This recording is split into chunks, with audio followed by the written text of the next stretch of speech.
लेकिन महादिव्य दरबार भी पूज्य गुरुदेव भगवान धाम पर ही लगाएंगे। तो आप सभी से अनुरोध है बैठ जाएं।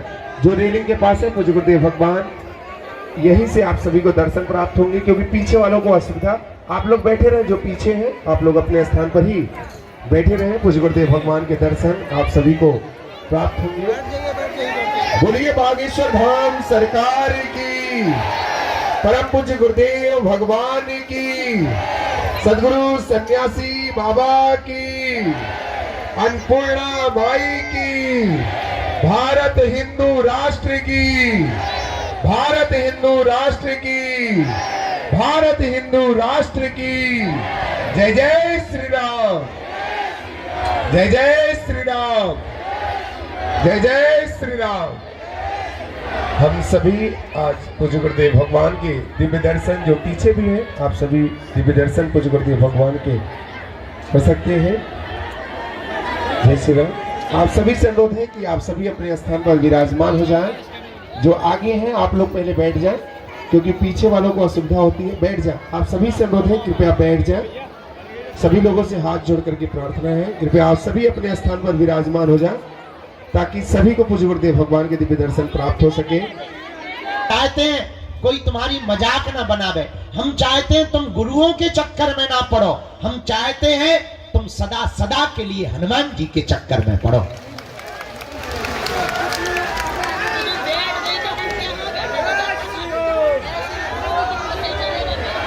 और तुम इस चक्कर में न आओ कि तुम्हारा पर्चा बने, तुम इस चक्कर में आओ कि तुम्हें बालाजी मिल जाए, क्योंकि पर्चा से तो तुम्हारी कुछ समस्याओं का समाधान होगा, पर अगर तुम्हें सन्यासी बाबा प्राप्त हो गए, तुम्हें बालाजी प्राप्त हो गए, तो तुम्हारी आने वाली पीढ़ियां भी सदा सदा एक ही वृक्ष के नीचे छाया लेगी।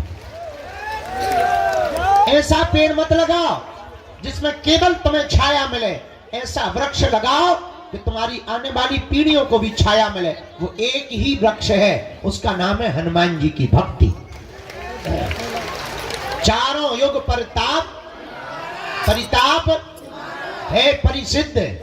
हनुमान जी की भक्ति का ऐसा परिताप है कि चारों युगों में व्याप्त है।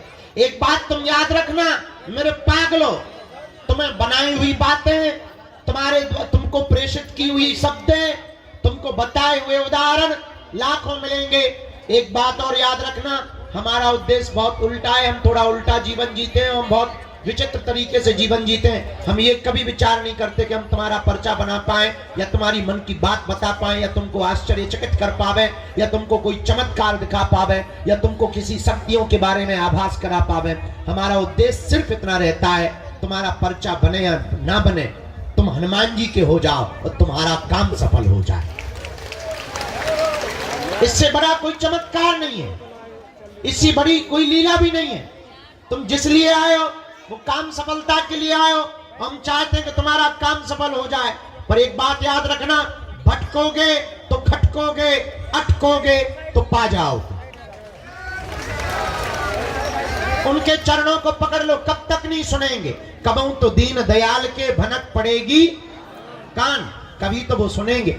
हाँ, भगवान के घर देर है, क्या नहीं है, अंधेर नहीं है। तंत्र मंत्र तांत्रिकों के चक्करों में तुम्हें बातें बहुत मिलेंगी, ठड़ूला मिलेंगे बात, लेकिन बहुत ज्यादा जीवन में तुमको एक लंबे समय तक के लिए सुख और आनंद पाना है, जन्म जन्म के लिए तुम्हें कृपा पानी है, उसके लिए तुम्हें हर हाल में हनुमान जी का बनना ही पड़ेगा।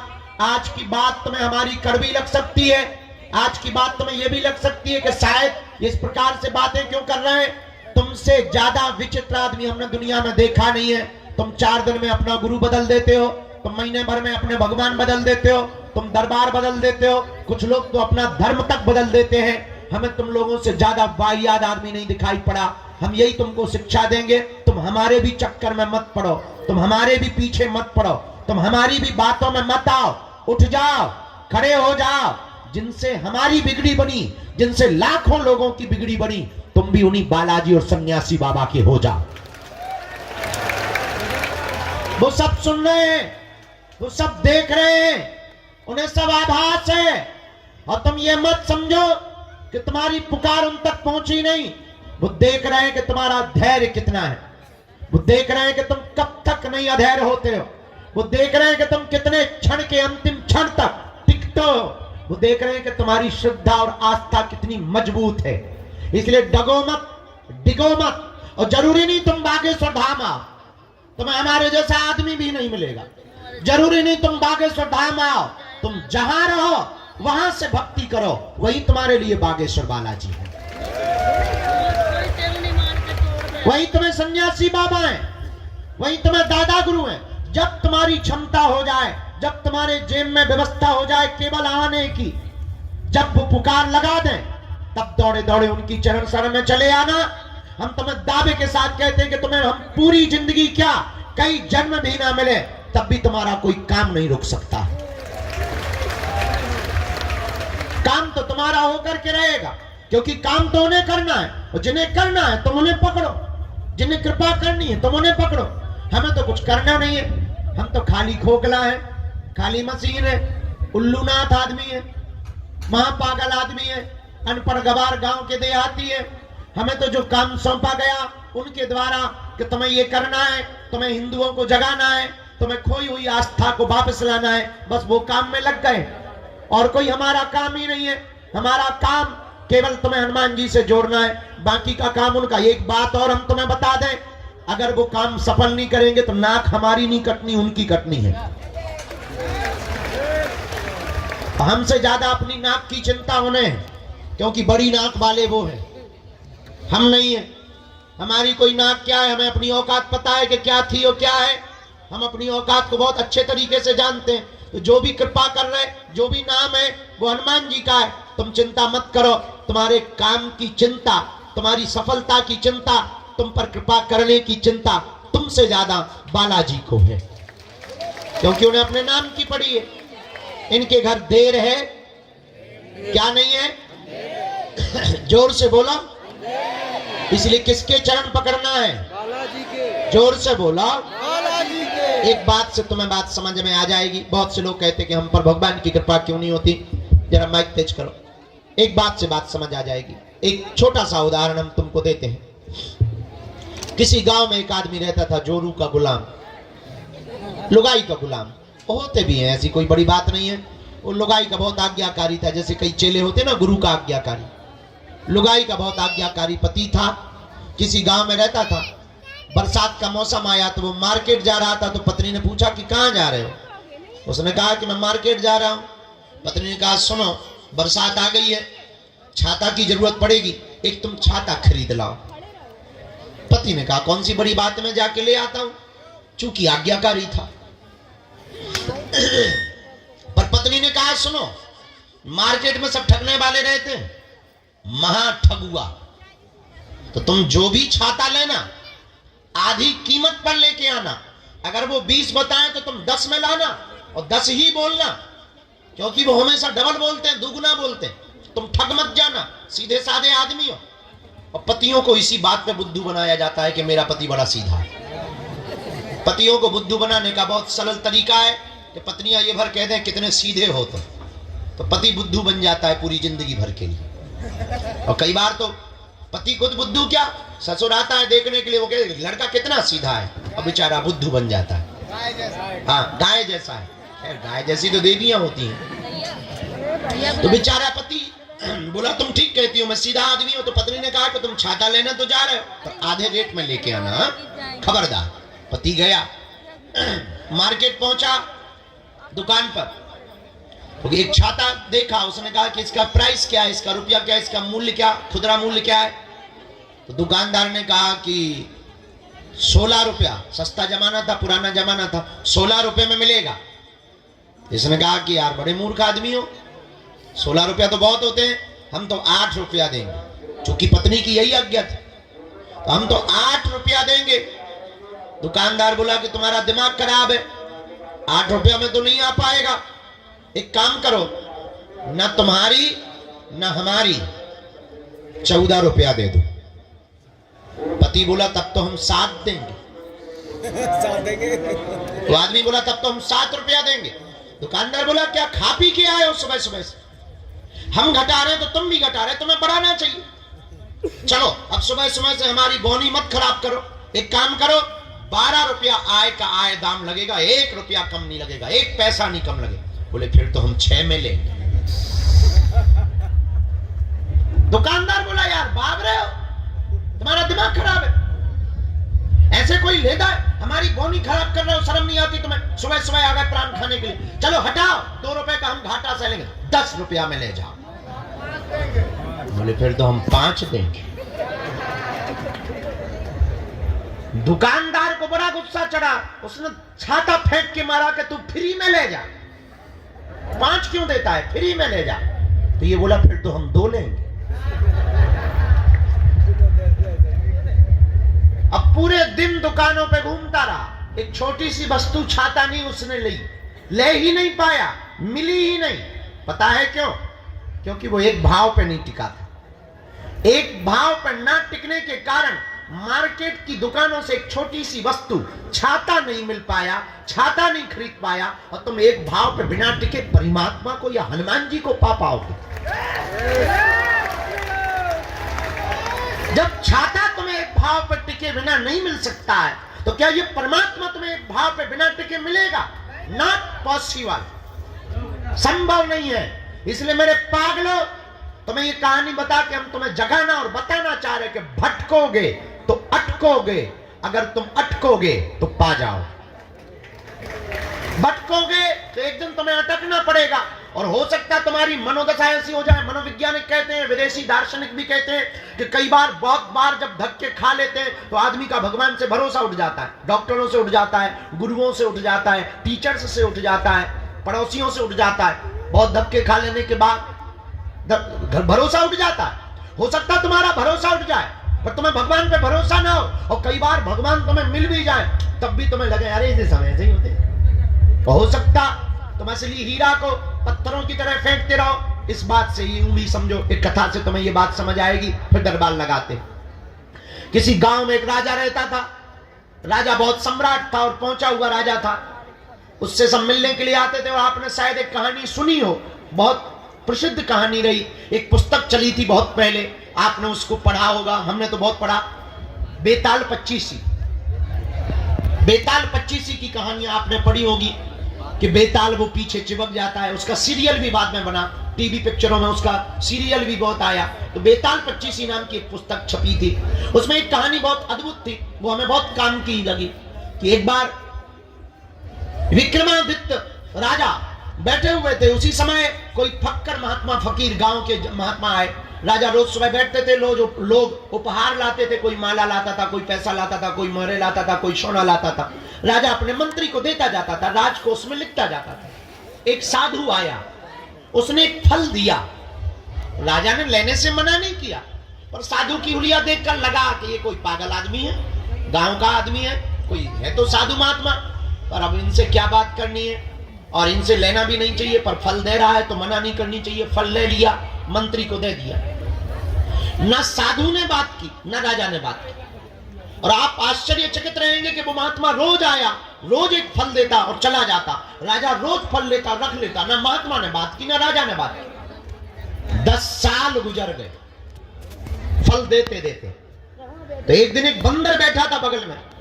तो राजा को वो महात्मा ने फिर फल दिया, तो वो फल लेकर के उस बंदर को दिया। आज मंत्री को ना देकर के बंदर को फल दे दिया।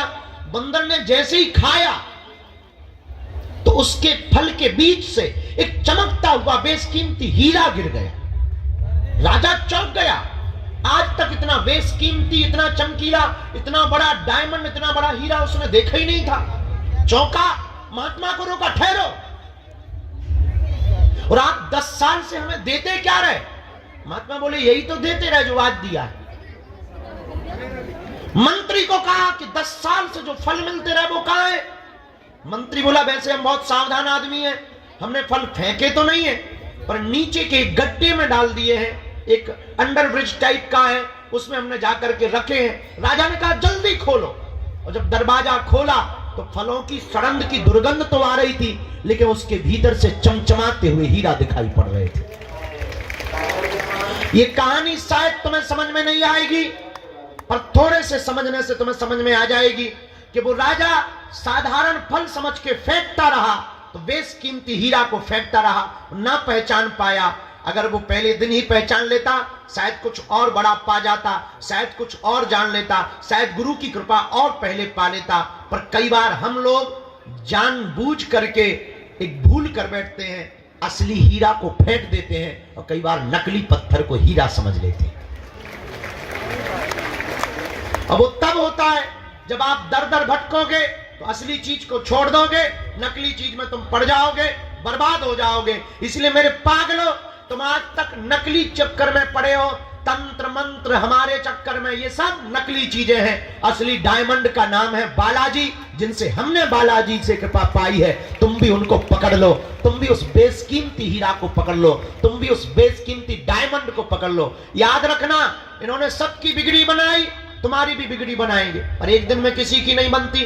हमें भी 12-12 साल तक माथा रगड़ना पड़ा, हमको भी धक्के खाने पड़े, गालियां खानी पड़ी, सेवा करनी पड़ी, रातों भर जगना पड़ा, दिनों भर मंत्र जाप करने पड़े, दिनों गुरुओं के पास जाना पड़ा, गुरु की सेवा करनी पड़ी, सन्यासी बाबा की उपासनाएं करनी पड़ी, तब जाकर के छोटी मोटी सी किरण, छोटी मोटी सी जुगनू, छोटी मोटी सी आशीर्वाद, छोटा मोटा से चरणों का प्रसाद मिल पाया।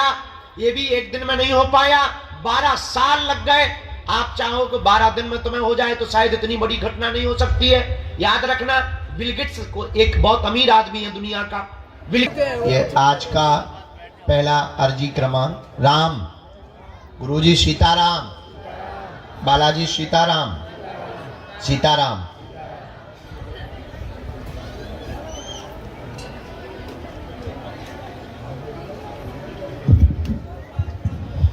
बाएं हाथ में राहुल जी विराजमान है। दरबार में पहली अर्जी स्वीकार हुई, राहुल जी विराजमान है। बाएं हाथ में कोने पर आपकी अर्जी स्वीकार हो गई है। आगे की तरफ में आप आ जाएं, आपकी अर्जी बालाजी के चरणों में स्वीकार हो।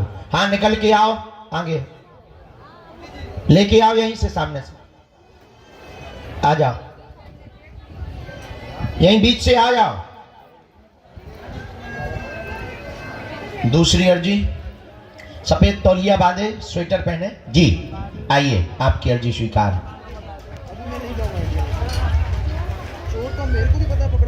तीसरी अर्जी जो स्वीकार हुई,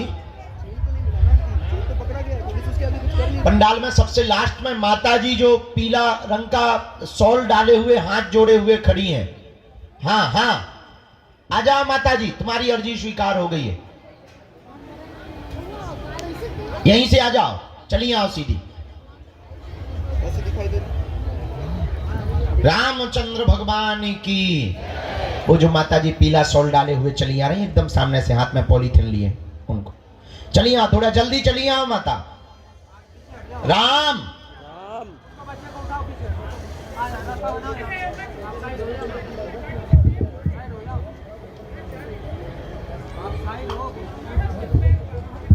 बोलो बागेश्वर बालाजी की, सन्यासी बाबा की। अच्छा, यहाँ एक काली शॉल सिर पर डाले हुए दादाजी बैठे हैं, सिर पर डाले हुए काली शॉल, जो स्वेटर पहने हुए। हाँ, ये बैठे सामने में, उनको भैया खड़ा कर दो। दादाजी खड़े हो जाओ। हाँ, खड़ा कर दो बेटा, अर्जी हो गई, आ जाओ, यहीं आ जाओ।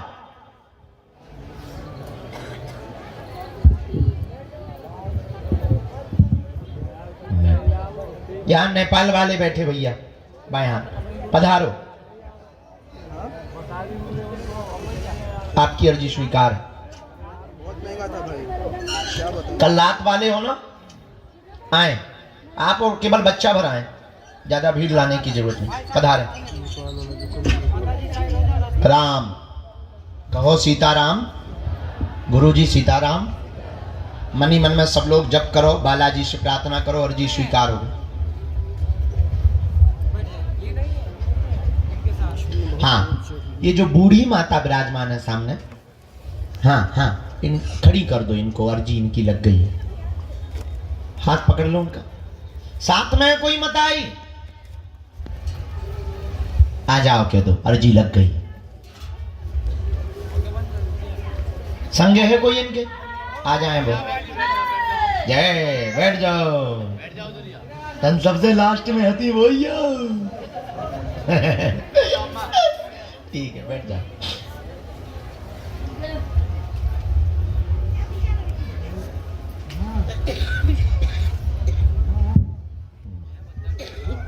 बिटिया आजा, हाथ में टिफिन प्रसाद का लिए हुए, बहुत देर से मनी मन में गाली बक रही। आजा जगत जननी।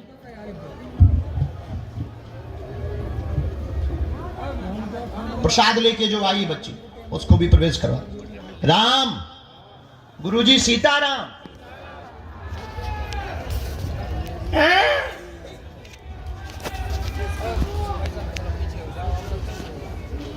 इसके बाद में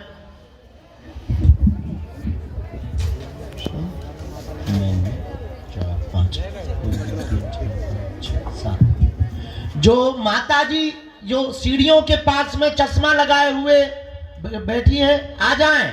हाँ शॉल डाले हुए आ जाएं। तुम आज गाली बकत रही सन्यासी बाबा, भारी तेज है बन रज्जासी। यहीं से उतर जाओ नीचे, देख लिया भैया, उनको आने देना अंदर, यहाँ गेट से। उल्टो सीधो बोलत रही गुरुजी।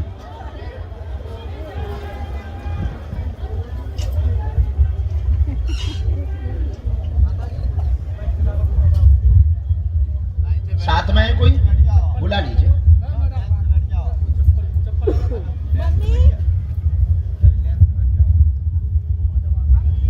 राम कहो साधु जी। गेट के सामने राजस्थान वाली माता जी, आप हाँ खड़ी हो जाएं, आपकी अर्जी स्वीकार हो गई। राम गुरुजी सीताराम, बालाजी सीताराम।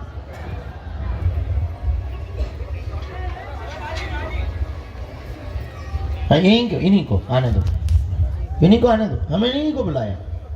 ये सीढ़ियों के पास बैठी थी।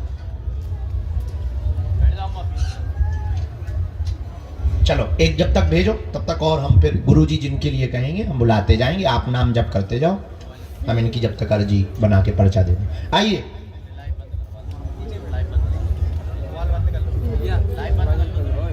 कहाँ से आना होगा? हाथ बंद कर दो।